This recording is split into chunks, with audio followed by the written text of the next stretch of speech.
আহ, ভিডিঅ'টো কোনো ফানি ভিডিঅ' নহয়, প্ৰথমতে কৈ দিওঁ। মানে কি হ'ল, কালি মই নগাঁৱৰ পৰা আহি আছোঁ। নগাঁৱৰ পৰা কিবা এটা কামত গৈছোঁ আৰু তাত টোল গেট পায় ন।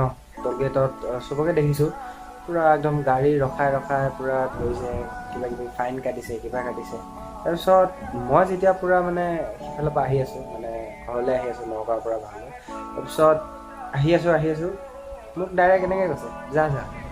বোলো মইনো ইমান ডাঙৰ মানুহ নাই। তাৰপিছত মোৰ একদম বুকু মানে ফুলি গৈছে আৰু তাৰপিছত বাহ এক ধৰা নাই, মোৰ মানে মনতে আৰু ধৰা নাই। তাৰপিছত চাইডেদি ধুনীয়াকৈ ওলাই আহিছোঁ। আহিলৈ হেৰি কৰিছোঁ আৰু মানে ঘৰ আহি পাইছোঁ। তাৰপিছত মই ঘৰত এনেকৈ দাদা এজনক কৈছোঁ আৰু দাদাজনে সুধিছে বোলে হেৰি কিয় নধৰিলে তোক। মই তেতিয়া কৈছোঁ বোলো চবৰে গাড়ী গৈ আছে, মোৰ চাইকেলহে, সেইকাৰণে নধৰিলে চাগে। চাইকেল লৈ গৈছোঁ ন।